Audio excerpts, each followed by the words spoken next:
it's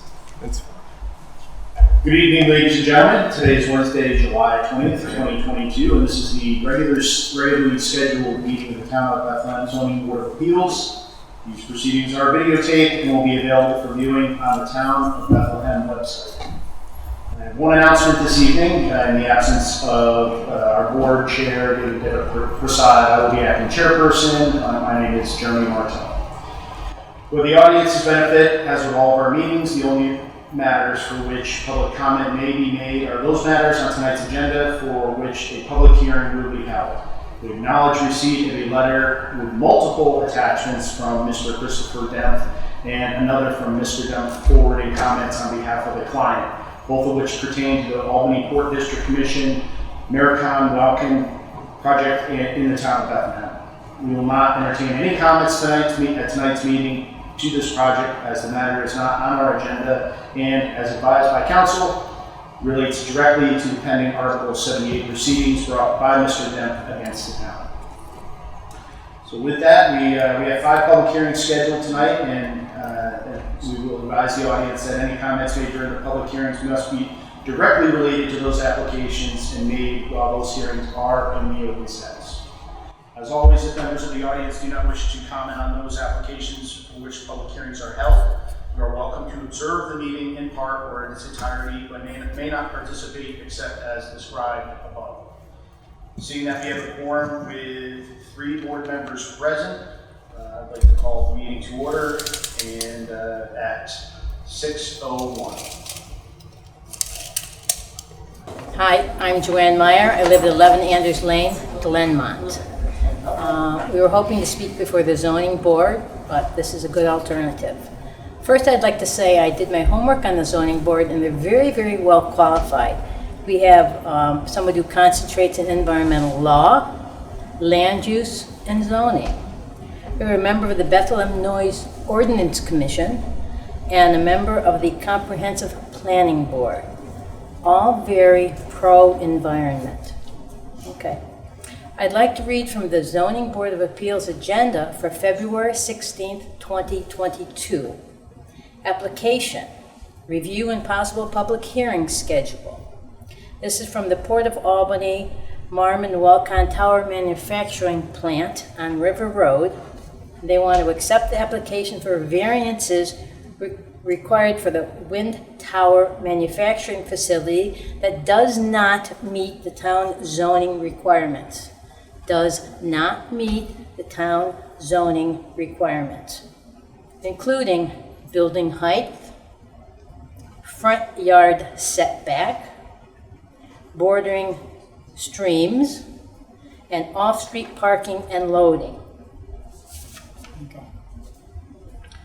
The planning board is currently in the process of submitting, this is from the minutes of the meeting, revisions to the supplemental final environmental impact statement.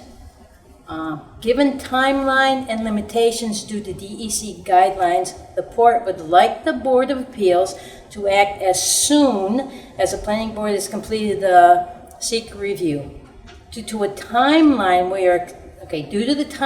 this is the time, we are accepting the application as complete in order for the project to be in line to schedule a public hearing as soon as the seeker resolution is completed.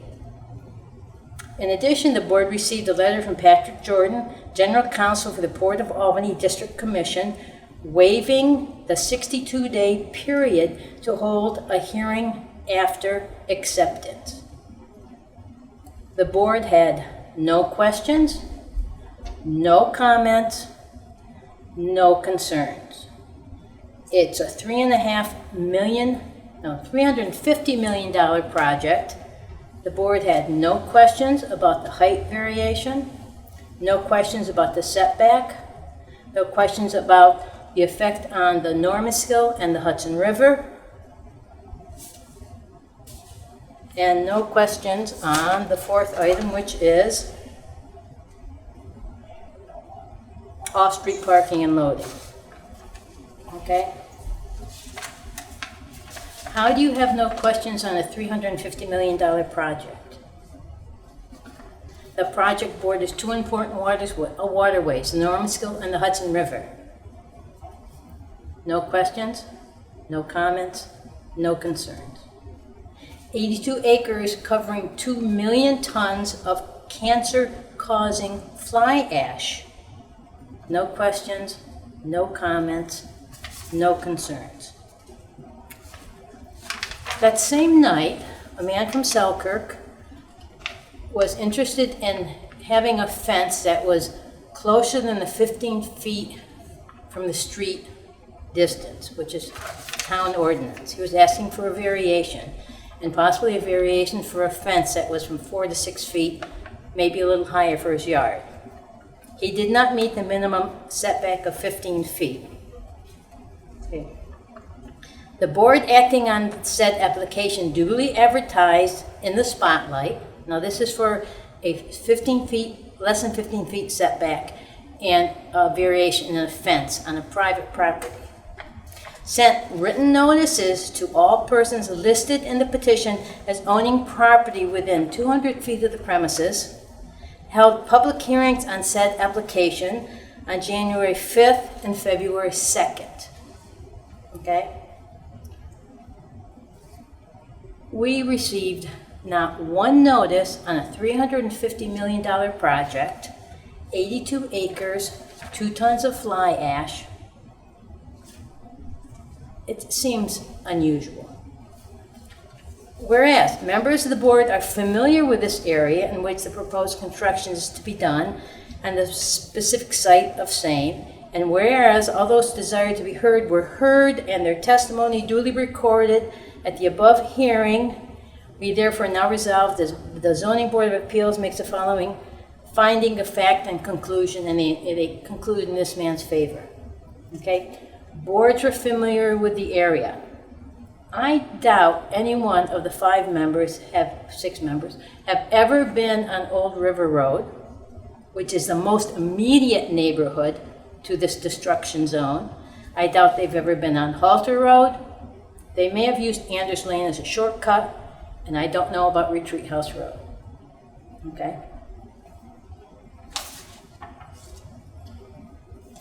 Based on the above findings, and after reviewing the application, the sketches, plans submitted, testimony at the hearings, and other documents, this is all for a less than 15-foot setback. It's not for a $350 million project. Okay? The variation will be granted. Applicant in the use and enjoyment of his home, and will be no detrimental impact on the health, safety, and welfare of the community and the neighbors. I'll read that again. No detrimental impact on the health, safety, and welfare of the community and the neighbors. We're talking about less than a 15-foot setback as opposed to a $350 million, 82 acres on a known carcinogenic site. The requested variance will have no adverse effect on the physical or environmental conditions of the neighborhood. We're talking about the fence here. None of this was said about the $350 million project.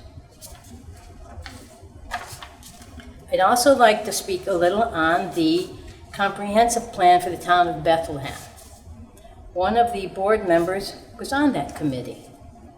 Again, from the spotlight, over 70% of the town voters last year approved a referendum that the residents have the right to clean air, clean water, and a healthy environment.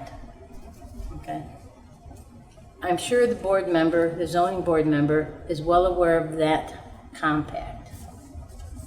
We're concerned about the health and safety of the people who are most affected by the destruction zone that was there. There's huge dust clouds. I would like to suggest that immediate action be taken. Surface samples. I think there's a major health issue. There was no air monitoring during the destructive zone, and perhaps that could be addressed. Thank you.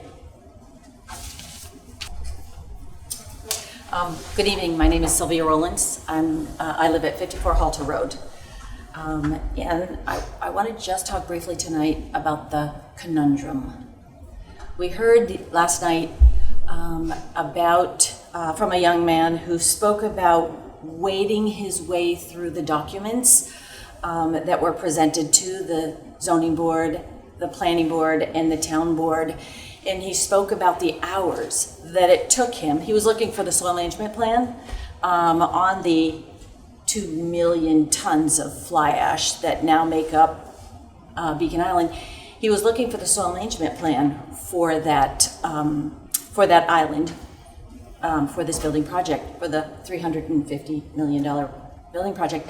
And it took him hours to review an addendum that referenced another addendum, that referenced back to the original addendum, that referenced another addendum. And he, after several loops back around, a few steps forward, a couple steps back, was arrived at a spot where it seemed like he had made it to the soil management plan. And the story this soil management plan told is horrifying. There were soil bore samples taken. There was water taken from the wells, and not the aquifer, but the water that lays in the area. And I'm going to use his words, most all of them had contaminants in them well above what the DEC will accept. They had arsenic, they had cadmium, they had mercury, they had lead, they had poisons that you would not want to expose anyone to. And their soil management plan recommended that they move this contaminant to a different part of the contaminated island. Not remove it from the island, not protect the people who are around or who might go to work, or they had no concept other than this, a conundrum. In 1970, when they stopped dumping the fly ash, there weren't the rules that there are today. So the DEC is taking the position that they don't need to follow the rules of 2015, that it's okay that they follow the rules of 1970. And it makes me think, so I think conundrums. So if I were born, or I was born, before 2012, when DNA was where it is today, would it be legitimate for me to say you can't use DNA studies, tests, evidence against me because the technology wasn't available? That soil management plan was available to our board members, to our zoning board members, to our planning board members, and they still sped through the approvals of this project.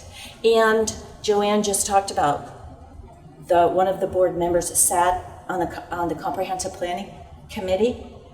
It took 3 years to get the comprehensive plan to where it is today, so there were no surprises. On June 22, when they approved that comprehensive plan, they all knew full well that they were making a commitment to clean air, clean water, clean soil, wildlife protection, systems, environmental systems that will protect our way of life. So the conundrum I wanted to say to the zoning board members, but they wouldn't let me speak, was you knew what you knew around that comprehensive plan that you approved June 22nd, 2022, but yet approved the destruction and the contaminants and the 1970 silliness to push this project forward.